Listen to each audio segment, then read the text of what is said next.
धूमिल की एक कविता से आज की बातचीत की शुरुआत करते हैं। एक आदमी रोटी बेलता है, एक आदमी रोटी खाता है, एक तीसरा आदमी भी है जो ना रोटी बेलता है, जो ना रोटी खाता है।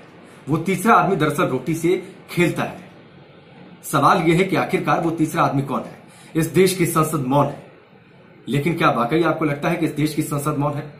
मैं उस संसद की बात कर रहा हूं जहां पर हर दिन हंगामे होते रहते हैं, सदन के सेशन स्थगित किए जाते हैं, पता नहीं चलता है कि कौन किस मुद्दे पर चिल्ला रहा है, कौन किस मुद्दे पर चीख रहा है। तो क्या वाकई इस देश की संसद मौन है? और अगर वाकई मौन होती तो क्या इस देश की संसद को और देश की संसद के जो नेता हैं उनको माफ किया जा सकता है? माफी इसलिए क्योंकि देश की संसद से महज 12 किलोमीटर की दूरी पर 3 बच्चियां दिल्ली में, देश की राजधानी दिल्ली में भूख से मौत की शिकार हो जाती हैं। 2 बार पोस्टमार्टम होता है। पोस्टमार्टम रिपोर्ट में इस बात की पुष्टि होती है कि जो मौत की वजह है भूख है, कुपोषण है, पेट में अन्न का एक दाना भी नहीं था। ये उस देश की बात है जहां पर भोजन का अधिकार लागू है, लेकिन इस परिवार के पास राशन कार्ड नहीं था। सवाल यह उठता है कि इन बच्चियों के पिता को इस बात की जानकारी थी, इस बात का इल्म था कि इस देश में भोजन का अधिकार है। संसद में हंगामे होते हैं, सरकार के खिलाफ अविश्वास प्रस्ताव लाया जाता है। तो सवाल यह भी उठता है कि क्या कभी भूख के खिलाफ अविश्वास प्रस्ताव आएगा? दिल्ली सरकार कहती है कि उसे पूर्ण राज्य चाहिए, सिग्नेचर कैंपेन चलाया जाता है। सवाल यह भी है कि जब राशन अधूरा है तो आखिरकार शासन पूरा क्यों? केंद्र सरकार हजारों करोड़ का फंड लेकर आती है और कहती है कि भूख नहीं रहेगी इस देश में, कुपोषण से कोई बच्चा मरेगा नहीं। सवाल है कि उन 1000 करोड़ फंडों में से कुछ 100 रुपए इस परिवार तक पहुंचे क्या? जवाब जाहिर सी बात नहीं, क्योंकि अगर पहुंचे होते तो इन बच्चियों की मौत हुई नहीं रहती। 3 बच्चियां हैं। 3 बच्चियों के बारे में मैं आपसे जिक्र करूं। 8 साल एक बच्ची की उम्र, नाम है शिखा। 4 साल की बच्ची है मानसी, 2 साल की बच्ची है पारो। इन बच्चियों की गलती क्या थी? किसी एक ऐसे देश में जन्म लेना जहां पर मुद्दे ज्यादा हावी रहते हैं, उनकी जान की कोई कीमत नहीं। कुछ आंकड़े हैं जिसका मैं आपसे जिक्र करूंगा। जो भूख से जो मौतें होती हैं, भूख भारत में मृत्यु का सबसे बड़ा कारण है। करीब 1/3 लोग भूखे इस देश में सोते हैं। 20 लाख लोग भूखे पेट सोते हैं। 50% भारतीय बच्चे अंडरवेट होते हैं। 70% भारतीय औरतें और बच्चों को गंभीर तरीके से या गंभीर लेवल पर जाकर सीरियस लेवल पर न्यूट्रिशन की कमी है। 7.3% बच्चे अंडरवेट जन्म ही लेते हैं।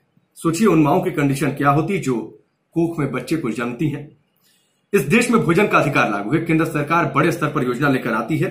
67% आबादी यानी करीब 82 करोड़ जनता को कायदे के हिसाब से हर महीने 5 किलो गेहूं 2 रुपए किलो के हिसाब से, चावल 3 रुपए किलो के हिसाब से देने का अधिकार दिया गया है। तो सवाल है कि देश की राजधानी दिल्ली के अंदर, देश की संसद से महज 12 किलोमीटर की दूरी पर इस परिवार को भोजन के अधिकार के इस नियम का फायदा मिला क्या? जवाब है नहीं मिला, क्योंकि अगर मिला होता तो ये बच्चे मरते नहीं, ये 3 बच्चियां मरती नहीं। शहरों की 50% आबादी और गांवों की कम से कम 75% आबादी इस भोजन के अधिकार के नियम के अंतर्गत आती है।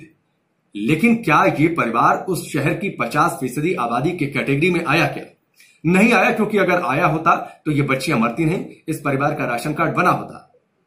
इस परिवार का राशन कार्ड बना नहीं है। शिखा 8 साल की थी, मानसी 4 साल की थी और पारुल महज 2 साल की थी। आंकड़े बताते हैं कि करीब 15 लाख बच्चे हर साल इस देश में कुपोषण के कारण मर जाते हैं।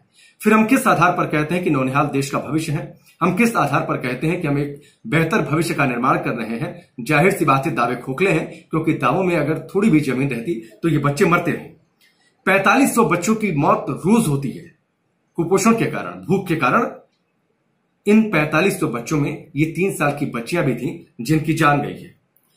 दावा यह किया जाता है सरकार के द्वारा कि देश की विश्व की 5वीं बड़ी अर्थव्यवस्था है, उभरती हुई अर्थव्यवस्था है।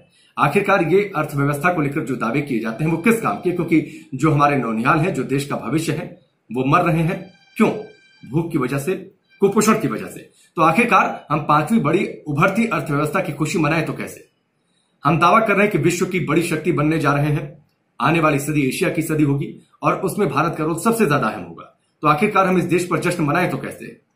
हम मनाएं कि आखिरकार हम देश की डिफेंस फोर्सेस जो है, जो सुरक्षा बल है, उनको हम मॉडर्न कर रहे हैं। लेकिन सवाल यह है कि जब आखिरकार इस देश के बच्चे बड़े होकर एक बेहतर उन्हें भविष्य नहीं मिलेगा, बेहतर शरीर उन्हें नहीं मिलेगा, तो आखिरकार इस डिफेंस फोर्सेस में जाएगा कौन? तो सवाल यह है कि आखिरकार इस देश का भविष्य कैसा होगा?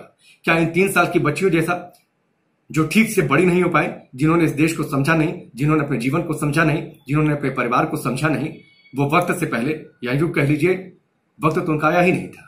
फिर हम वक्त की बात ही क्यों करें, मौत के गाल में समा गए। तो सवाल है कि क्या फिर इस देश की संसद, इस देश के नेताओं को माफ किया जा सकता है? जवाब है बिल्कुल नहीं, क्योंकि तमाम दावे किए जाते हैं और दावे दरअसल खोखले हैं। फिलहाल अभी के लिए बस इतना ही, लेकिन इन खबर पर ऐसे कुछ बातचीत का सिलसिला लगातार आपसे जारी रहेगा। जरूर आप हमसे जुड़े रहें हमेशा।